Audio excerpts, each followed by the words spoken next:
कर सकता है। आपका मेन रीजन क्या है कि मैंने लॉ चूज की है? हाँ, एनीवन?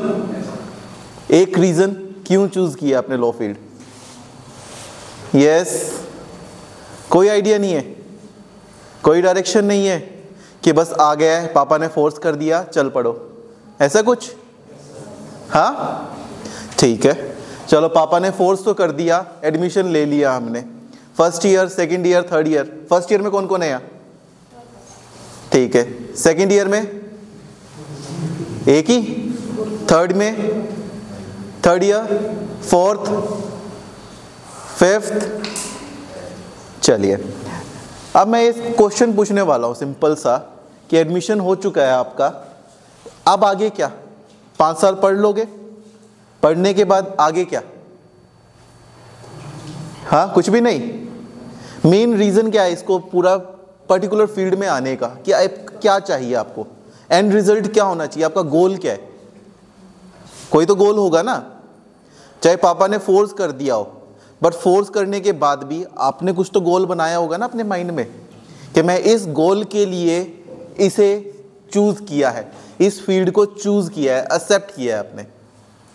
वो गोल क्या है आपका? हाँ, अगर ये कहते हो कि बुक से रट्टा मार के मेरा गोल बन जाएगा तो आई एम रियली सॉरी, कभी भी नहीं हो सकता ये।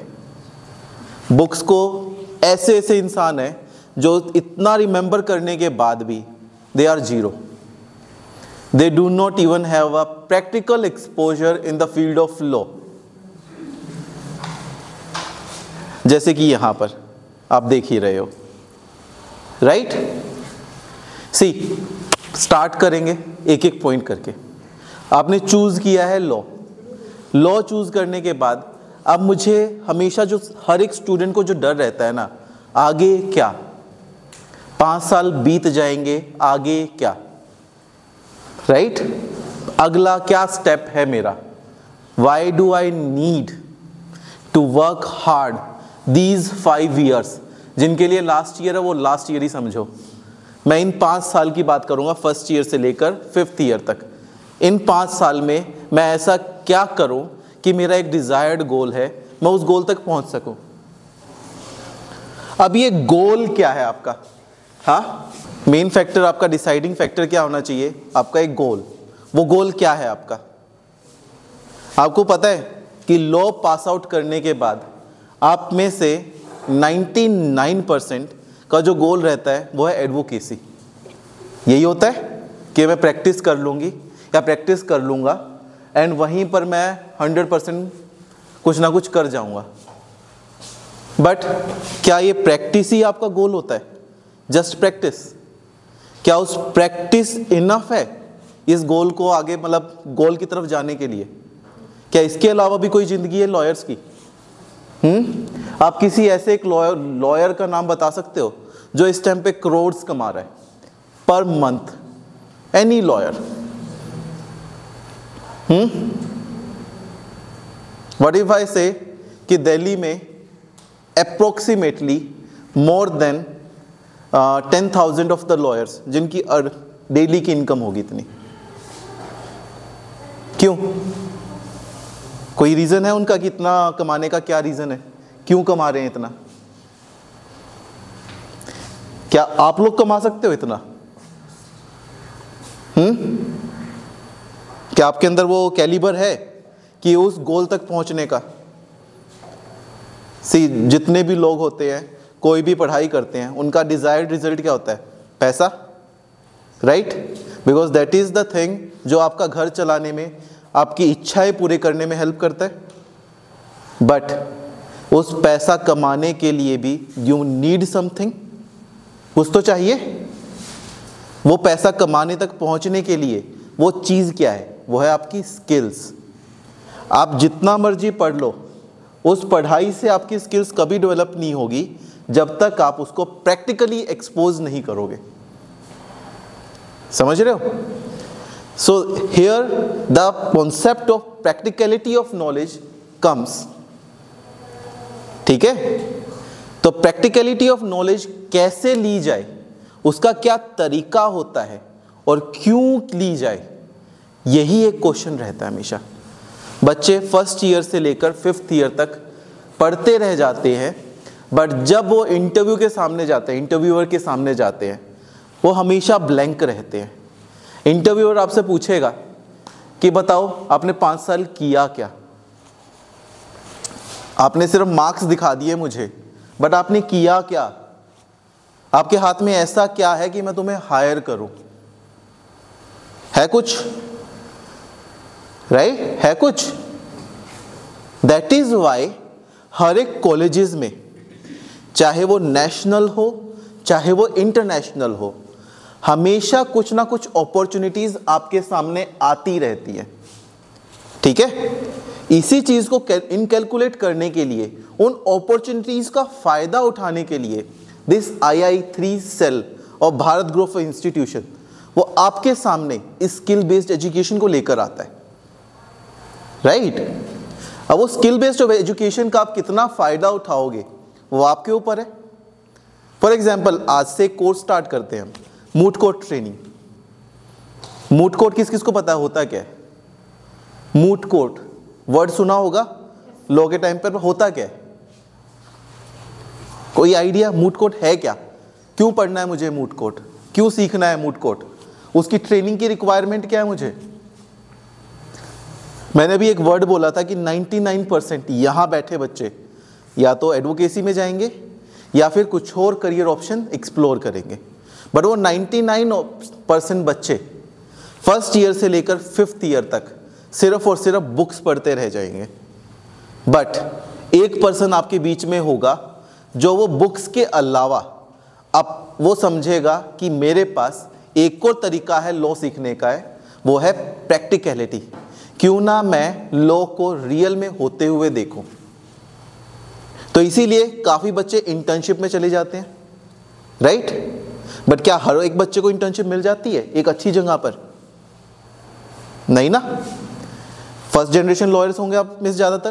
कितने बच्चे हैं फर्स्ट जनरेशन लॉयर जो घर में पहले लॉयर बनेंगे? कितने बच्चे हैं जो घर में पहला लॉयर बनने वाला है? मोस्ट ऑफ सेकंड जनरेशन, जिसमें पहला पापा है अभी लॉयर, उसके बाद मैं आने वाली हूं आप। अब ये चीज देखो, फर्स्ट जनरेशन लॉयर के पास ये भी अपॉर्चुनिटी नहीं है कि मैं किसके पास जाके इंटर्नशिप करूं, राइट। आपने पेरेंट्स को जाकर कहोगे कि मुझे इंटर्नशिप करनी है, पेरेंट्स कहेंगे चलो मैं देखता हूं, राइट। तो फिर पेरेंट्स कहेंगे कि मेरा तो कोई जानकार है नहीं, आप ही देख लो खुद। तब क्या करोगे? देन प्रैक्टिस करने पे आओगे, तब फिर पेरेंट्स कहेंगे मेरा तो कोई नॉन नहीं है। तब क्या करोगे? किसके पास जाके प्रैक्टिस करोगे? कौन आपको सिखाएगा फ्री में? है कोई? दैट मीन्स आपको अपने कॉलेज पे ट्रस्ट करना है, कॉलेज ही आपको सिखा कर देगा, एंड कॉलेज पे आपको ट्रस्ट करोगे तभी आप अपने आप को ग्रो कर पाओगे, राइट। क्योंकि आपका जो मेन कनेक्शन है from real world and practical world, वो कनेक्शन कौन क्रिएट करके देगा? College itself, right sir. उस कनेक्शन को बिल्ड करने के लिए आपको ये ट्रेनिंग्स जरूरत होती है, समझ गए? वो practical exposure is the need of you guys, right. वो प्रैक्टिकल एक्सपोजर ही आपको उस डिजायर्ड रिजल्ट तक लाकर देगा, राइट। अब आप मुझे एक बात बताओ, कितने बच्चों को पता है कि प्रैक्टिकल एक्सपोजर से आपको एडवोकेसी मिल जाएगी, बट इसके बाद भी क्या अपॉर्चुनिटी आती है आपके पास? करियर ऑप्शंस क्या बच जाते हैं? कितने बच्चे कहते हैं कि मेरे पास इसके अलावा भी करियर ऑप्शंस होंगे लॉ में?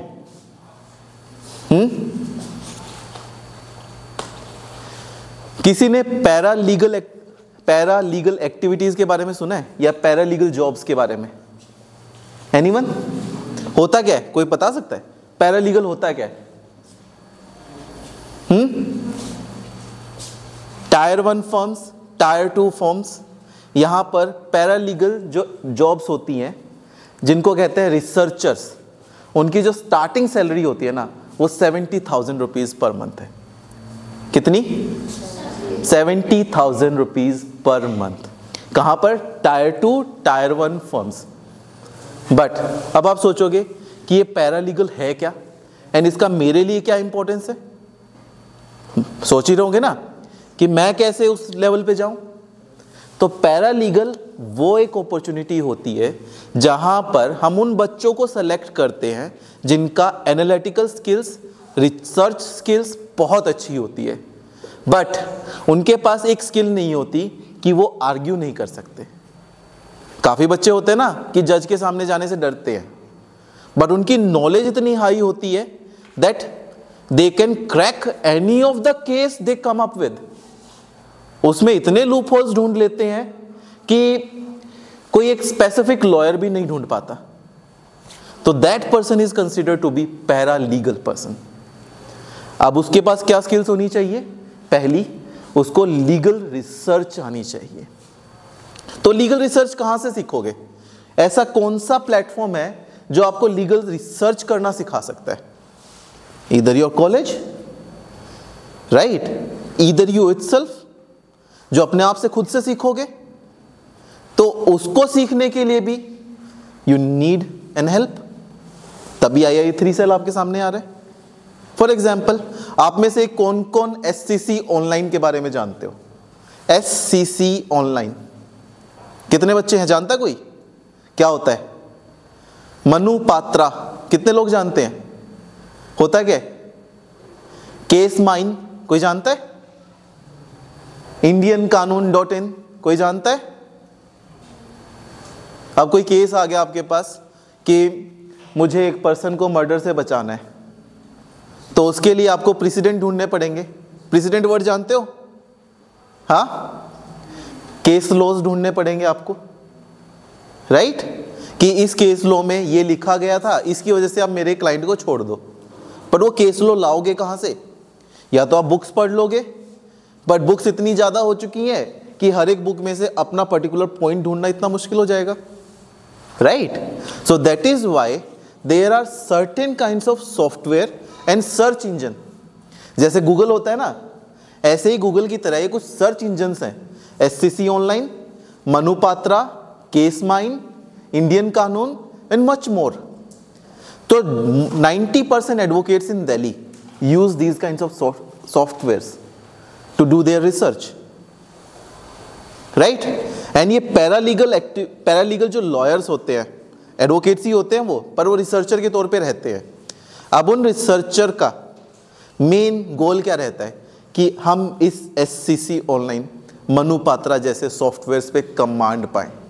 उसमें से जो मेन, जो हम हीरा कहते हैं ना, हीरा निकाल कर ले आए, ताकि हमारा जो एडवोकेट है, जो आर्ग्यू करने जा रहा है, वो केस को जीत सके। That is why they are paid that much money, क्योंकि एडवोकेट का तो काम कम हो गया ना, उसका रिसर्च का काम कम हो गया, राइट। अब वो वहां तक पहुंचना कैसे है? कुछ तो ट्रेनिंग होगी ना आपको उस लेवल तक पहुंचने की। तो हर साल कितने इंस्टीट्यूट्स होंगे पूरे इंडिया में लॉ के? कितने होंगे? बहुत सारे हैं। हर साल यू विल फाइंड कि हर महीने 10 से 15 मूट कोर्ट अपॉर्चुनिटीज आपके सामने आती है, जो आपको कहती है कि हम एक मूट, मतलब कि बाय लीगल फिक्शन, मतलब ऐसा कोई अपॉर्चुनिटी आपके सामने रखे जहां पर आप प्रैक्टिकली सीख सको कि लॉ में होता क्या है, जजेस कैसे काम करते हैं, हम प्रैक्टिकली कैसे आर्ग्यू कर सकते हैं, प्रैक्टिकली कैसे रिसर्च कर सकते हैं, वो कैसे सीखें। ये होता है मूट कोर्ट्स, हाँ, जिसको कहते हैं हाइपोथेटिकल कोर्ट्स, जहां पर आप सिर्फ और सिर्फ माइंड में बिठा लेते हो कि this is a real court and मुझे आर्ग्यू करके आना है इस जज के सामने और मुझे ये जीतना है केस। हर साल there must be like 100 above these competition all over around the world होते रहते हैं, ठीक है। अब इसका बेनिफिट क्या होता है? फर्स्ट, आपका CV एनहेंस होता है। सेकंड, आपकी argument skills, learning skills, research skills and pleading skills, ये बहुत ज्यादा डेवलप होती हैं। फॉर एग्जाम्पल, अगर मैं अभी कह दूं व्हाट इज लॉ, क्या लिख दिया? व्हाट इज लॉ, इसको डिफाइन करो और लिख कर दिखा दो मुझे। कितने बच्चे हैं इसकी डेफिनेशन लिख पाएंगे? कितने बच्चे हैं जो सोच पाएंगे कि इसकी डेफिनेशन क्या होगी? How many of the students? मुझे एक बच्चा ही बता दो कि ये व्हाट इज लॉ है क्या। हम मूड कोर्ट तो बाद में जाएंगे, बस क्वेश्चन सिंपल सा है, व्हाट इज लॉ है क्या? कोई एनीवन हाथ खड़ा कर सकता है? What is law? एनीवन बताओ, है क्या लॉ? आप इतने दिनों से पढ़ रहे हो, अभी तक आपको पता नहीं लगा लॉ है क्या, हम क्यों पढ़ रहे हैं और लॉ आया ही क्यों?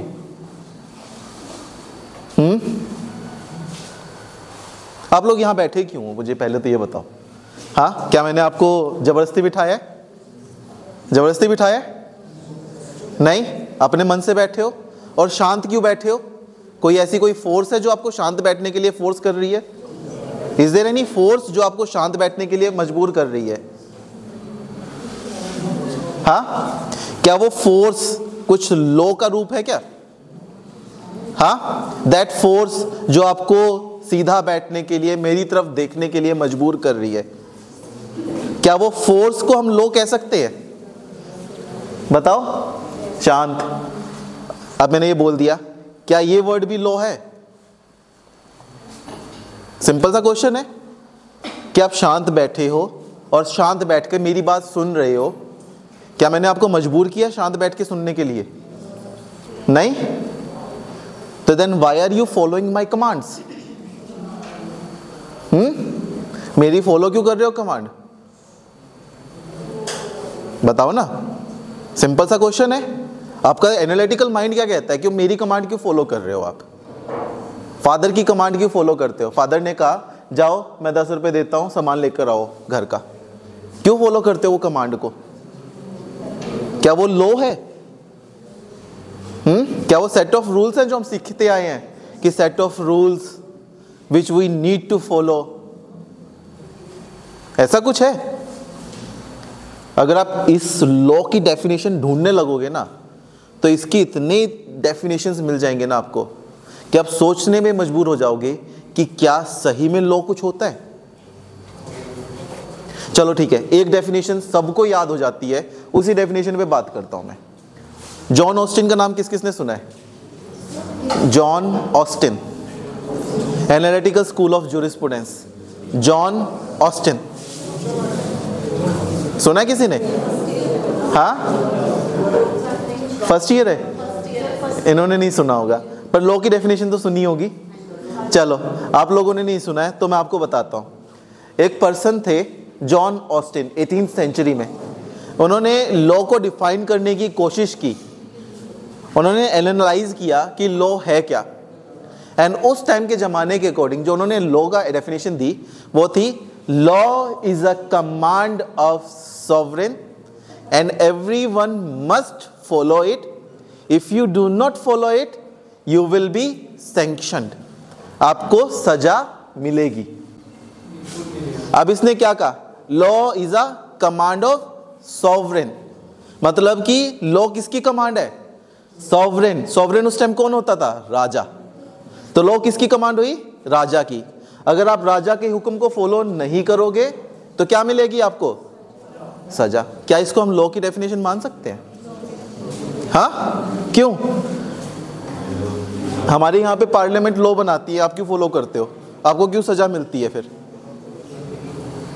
बनाती है यहां पे लॉ, हाँ, तो फिर आप क्यों फॉलो करते हो? क्यों सजा मिलती है आपको? फिर आप कोई भी ऑफेंस करते हो, क्यों मिलती है सजा?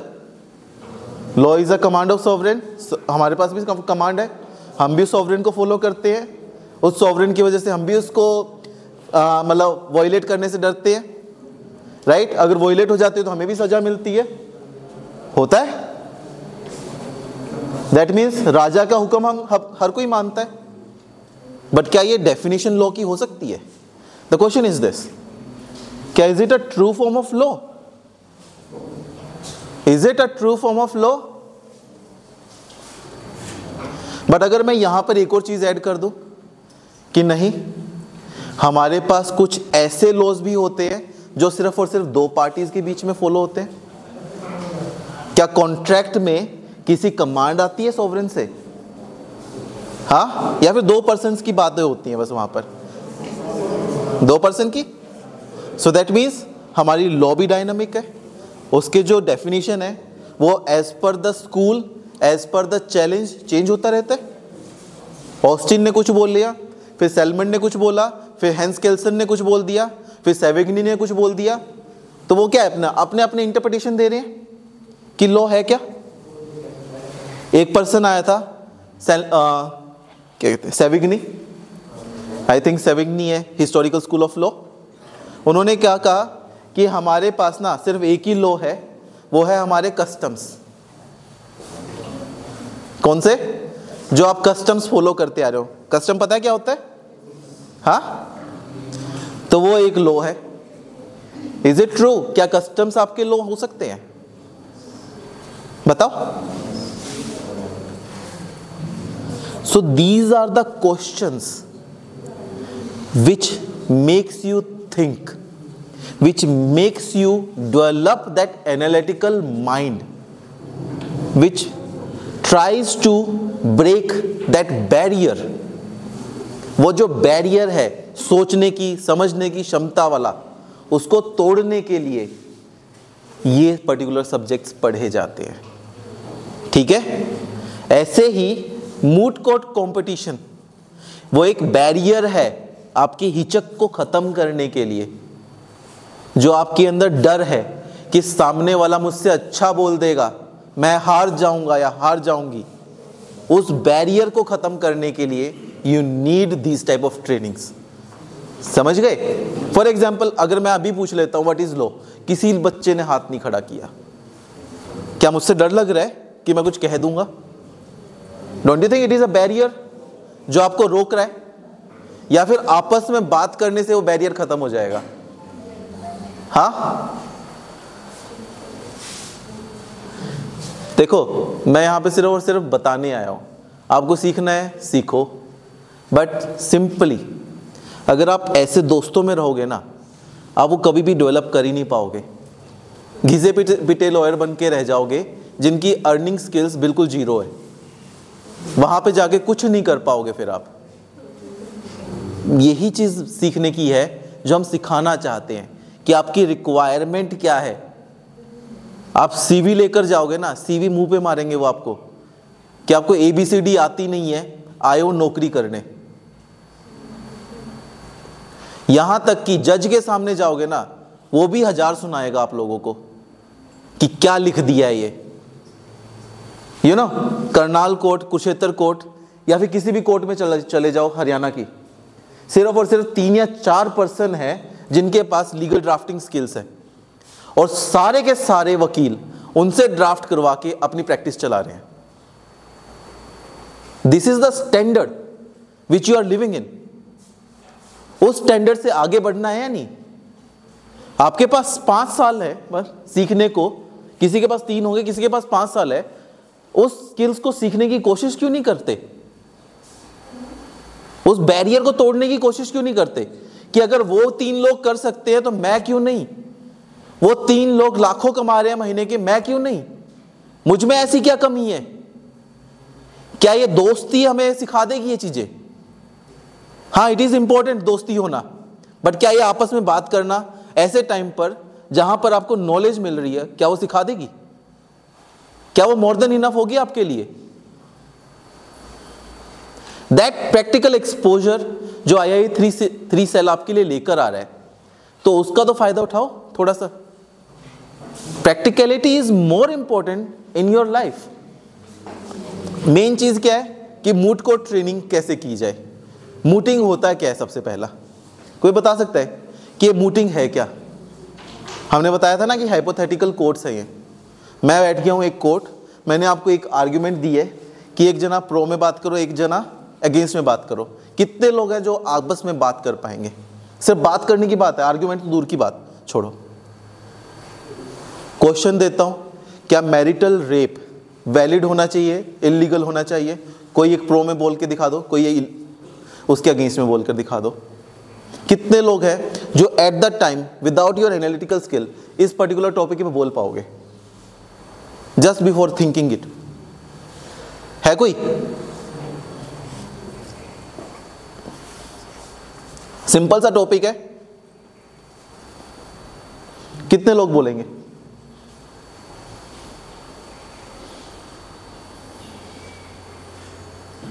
एनीवन?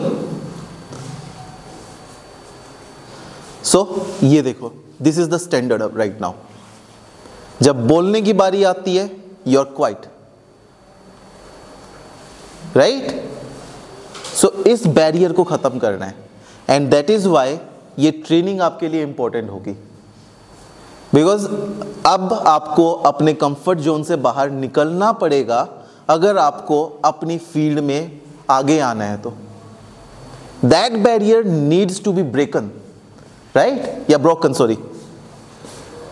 समझ रहे हो?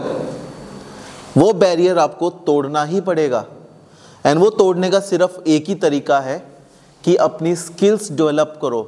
डिसाइड करो कि आपके अंदर क्या कैपेबिलिटी है which makes you different from your class. That barrier अपने आप टूट जाएगा. एक बच्चा है अपनी स्किल्स पे डेवलप कर रहा है, पूरे 5 साल उसने स्किल्स पे वर्क किया.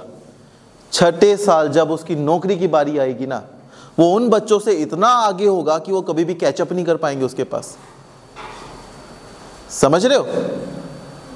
क्या आपको उन्हीं बच्चों के साथ रह जाना है या फिर आगे निकलना है, बढ़ना है ना आगे?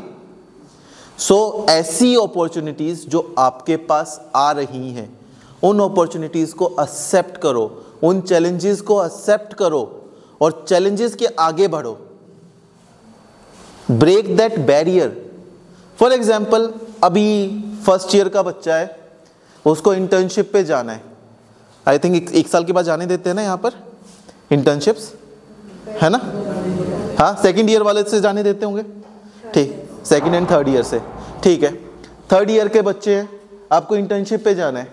एक एप्लीकेशन लिख कर दिखाओ मुझे किसी एक लॉयर को कि why do you want to go to internship for that particular person.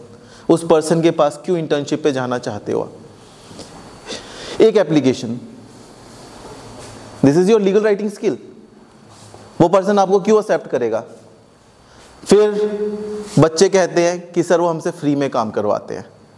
वो ये कहेगा कि मैं सिखाने का पैसा क्यों दूं आपको? समझ रहे हो? मैं सिखाने का पैसा क्यों दूं जब आपको मुझे ही सिखाना पड़ रहा है? या तो आप उनको कहो कि मैं सीख कर आई हूं या सीख कर आया हूं. यू नो, दिल्ली में most of the lawyers 10,000 rupees internship payments देते हैं जस्ट सिखाने के लिए. क्यों देते हैं? क्योंकि उन्हें पता है वो पर्सन ऑलरेडी जानता है, वो मेरी हेल्प करने आया है, मेरे ऊपर बर्डन बनने नहीं आया.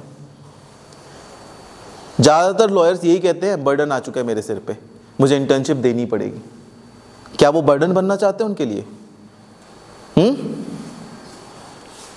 समझ रहे हो? सो वो स्किल्स कैसे डेवलप करोगे? या तो उन कंपटीशन में जाओगे जहां से वो स्किल्स आती हैं आपको, या फिर आप ट्रेनिंग्स करोगे, है ना? या फिर अपने आप से प्रैक्टिकल एक्सपोजर देखोगे कि मैं अपने आप को कैसे एनहेंस करूं. यही ऑप्शंस है.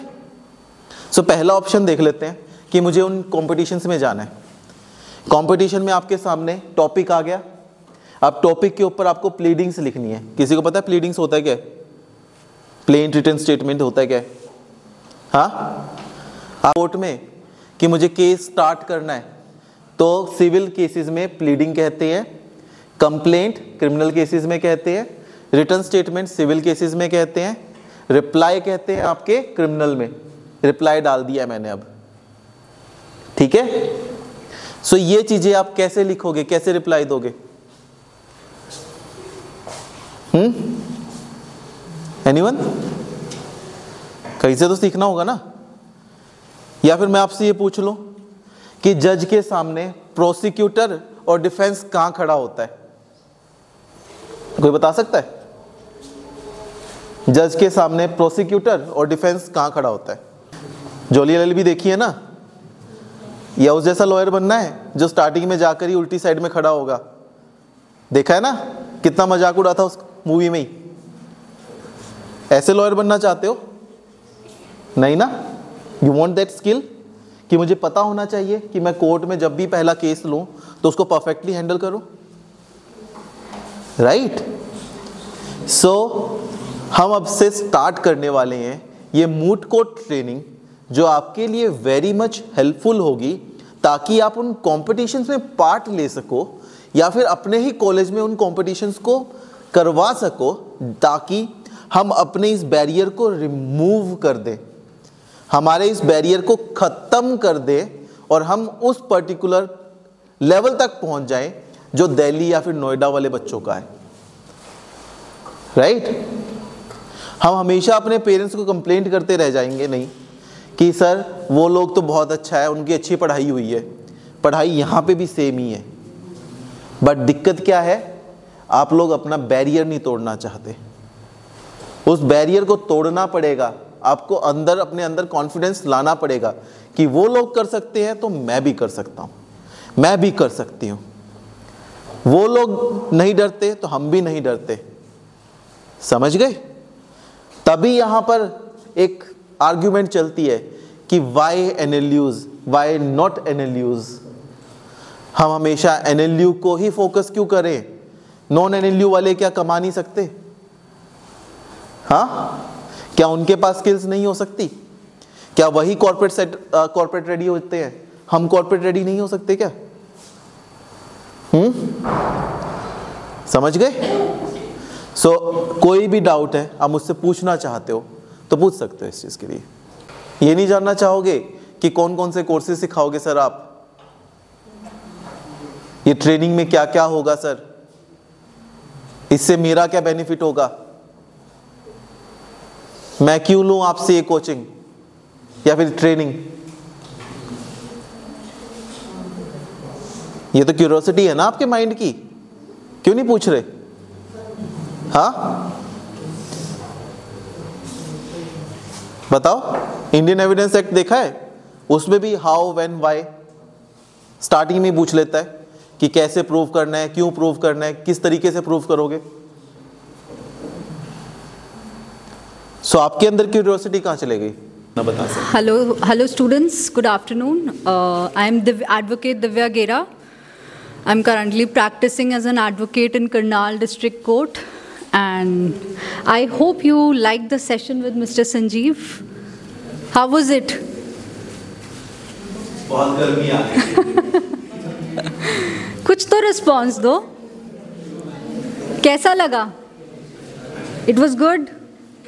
इंटरेस्टेड, थोड़ा इंटरेस्टिंग लगा? ईगर हो और आगे सीखने के लिए? क्या सीखोगे, क्या सिखाएंगे? मूड कोट्स बहुत इम्पॉर्टेंट है। आज अगर इंटरेस्ट नहीं भी बना तो कल मेंटली प्रिपेयर्ड होकर आना। हाँ जी जी जी जी सर।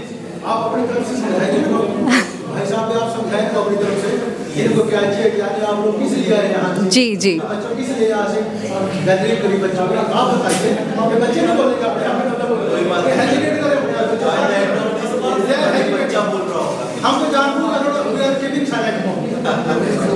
ये साइलेंस बैरियर ही तोड़ना होगा हमें। जी जी जी। सो जी of course sir, we'll make sure by the end of this session, after 10 days 30 days का जो हमारा कोर्स ड्यूरेशन है, आप सब लोग बहुत comfortable and you'll be very confident. We'll make sure about it. So we'll proceed with mood courts. Why is it important? क्यों important है? क्या क्या technicalities रहेंगी? कल से हम लोग start करेंगे and sir will again throw some more light tomorrow और डिटेल में आपको बताएंगे, and then day after tomorrow I'll be taking your sessions day after tomorrow. I hope और भी आप अपने friends को बोलेंगे and they'll also join us. Sure? Yes, पक्का? Yes. फिर जितने ज़्यादा interaction और students होंगे उतना ज़्यादा आपको भी benefit होगा और हमें भी। ये आप लोगों का ट्रेनिंग सेशन कितने दिन चलेगा और हफ्ते में कितने दिन चलेगा? उसके लिए देयर विल बी 3 कोर्सेज। पहला कोर्स आपका आएगा मूड कोर्ट ट्रेनिंग का, जो नेक्स्ट 2 वीक्स तक चलेगा, Monday to Friday, every day Monday to Friday in the evening, same timing 2 to 3 और 3.5, ओके, यस। सेकेंडली दूसरा कोर्स आपके लिए होगा लीगल रिसर्च एंड राइटिंग। मैंने बताया ना पैरालीगल, सो वो कैसे रिसर्च की जाए, कैसे उसको लिखा जाए, सेकेंड कोर्स जो वो भी 2 वीक्स का है।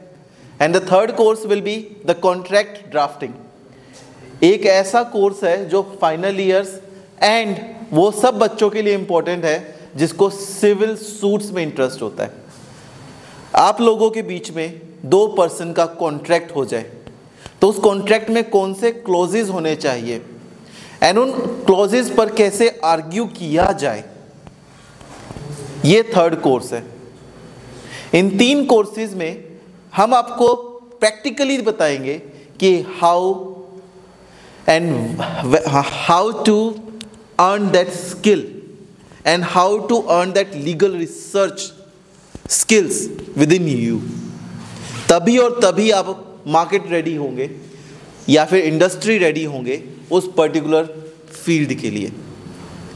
अभी आप बिल्कुल और बिल्कुल इस बैरियर को तोड़ने पर फोकस करो कि हम इस बैरियर को कैसे तोड़ सके, इस डर से बाहर निकलना है आपको, ठीक है?